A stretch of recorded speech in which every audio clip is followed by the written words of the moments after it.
So that doesn't affect any of the terms of the Toho zinc agreement, does it? No, so they have, so Toho's $90 million investment, they've already put $30 million in. They have a $60 million tranche to go, and the only condition for that is that we put in place the project financing debt. Okay, so it's not conditional on price in the market or effects of anything else that may be affecting the company at the moment. Okay, and what's the timing on that? On the debt? Yeah. That's the open question at the moment. That's the key thing that sort of keeps me awake at night, if anything does. We've run this debt process that's taken a little bit of time. One of the things that's taken some time on the debt process is when we did our DFS, we were still doing a very active drilling campaign at that time. We had another 18,000 metres of drilling happening at the time. And the drilling was complete subsequent to the DFS, so we updated the models and the whole thing. So the main swing of the bank financing process didn't really take place until late 2019. And then going through that whole process and whatnot has put us into a position where it's a little bit, it's starting to slow down because of coronavirus issues. There's a mix of things in that the banks are moving slowly right now. They've slowed down quite a bit. I think primarily because of market volatility, and they're just waiting for that to settle down. I think in general that the debt providers are pretty comfortable with the way, as we've talked about before, the project cash flows have been robust through this crisis. But the banks seem to have their own issues and distractions, and the kind of teams that you're dealing with, for example, are dealing with other clients who have got issues with their covenants or are there's timely issues that I have to deal with. That's one thing. There's other issues associated with simple logistics, like if bank expert X or Y needs to come and see something on site and is based in New South Wales, we can't get them to Western Australia right now. So but from our perspective, we have everything ready to go. We continue to have engagement from the banks and non-bank debt providers, by the way. So we know that's hanging out there, and we just have to kind of we've got a funding situation that doesn't cause any issues for us. So we've got some time here. So we just have to take our just take what's happening, and I think that we're in very, very good shape to just wait until things calm down and close the financing. Okay, so just coming back to the point you made earlier with regards to structuring or changing things around from the mining perspective, to be able to have better conversations with, like, say, debt providers or other finance as well. Do you think that things like, extending the life of mine. Okay, I totally get that. That would tick one of my boxes.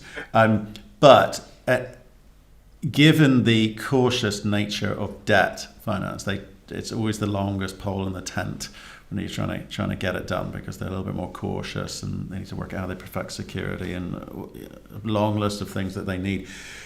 Do you think that you could have done this better?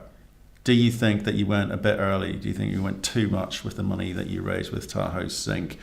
Or is it a case of, I need to keep this thing on the road, and I've done a pretty good deal? I hear you bought your royalty back. So you're thinking about these things, but talk me through the thought process as you went through there to be able to negotiate a better deal when it comes to the debt.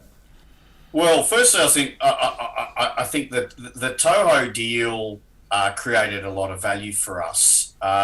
So not only was the valuation a very high premium in comparison to the market value at the time, but the way it works with the 30 million of tranches we had up front enabled us to undertake works on the project that significantly de-risked it. That massive drilling program that we were doing that I was telling you about that was happening it was completed after the DFS, that cost in the region of $5 million, right? So, that came from Toho's money.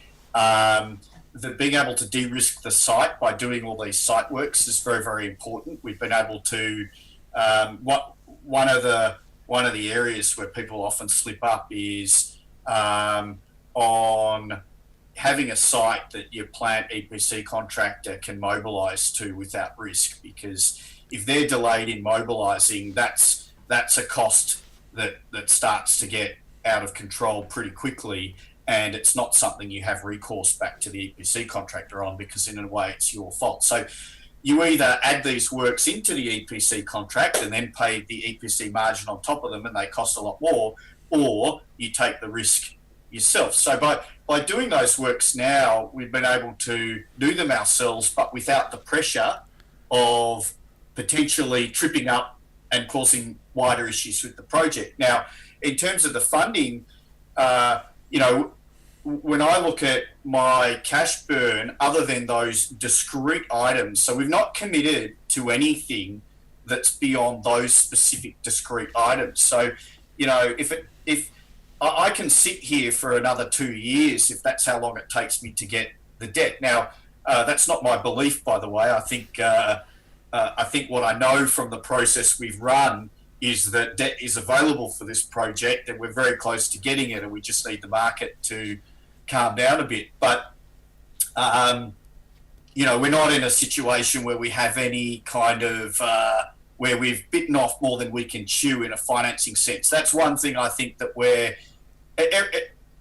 of our philosophies as Galena is to be pretty careful with this stuff. So I think that's our point here is we raised a big chunk of money first, and then spent a prudent amount of that de-risking the project and locking away the cost of those items, right? So I know that there's not going to be a cost blowout on a chunk of my construction items because I've already done it. So, those things I think have been really good use of that money, and we're sitting in a good position now.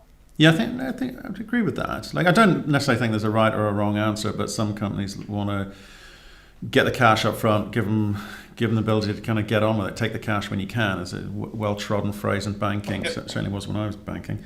And others believe that they'll just raise small amounts of money. They don't want to have the appearance of diluting shareholder value.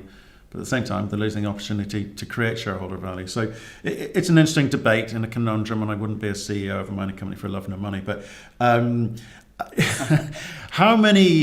what's your kind of share register look like in terms of retail, institutional, insiders, management, etc.? So our largest shareholder, our largest shareholding is 19.6% of the company, which is beneficially owned by a gentleman by the name of Tim Roberts. He's a sort of a high net worth, very well known sort of brand name investor in Australia, and has came in through a placement and has made additional purchases of shares in the secondary market subsequently. So he's our largest shareholder. Board and management combined have 25%, or just under 25%. And then I'd say the institutional, sometimes it's a bit hard to see your institutional shareholding because of nominee holdings and things like that. But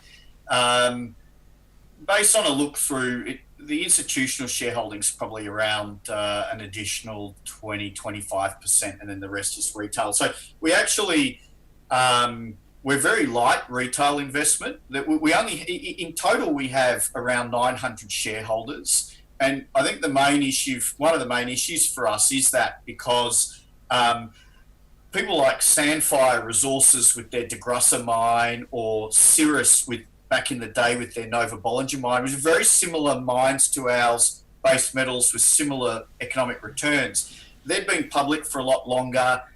sort of went through the exploration discovery phase as a public company, so generated a lot of excitement.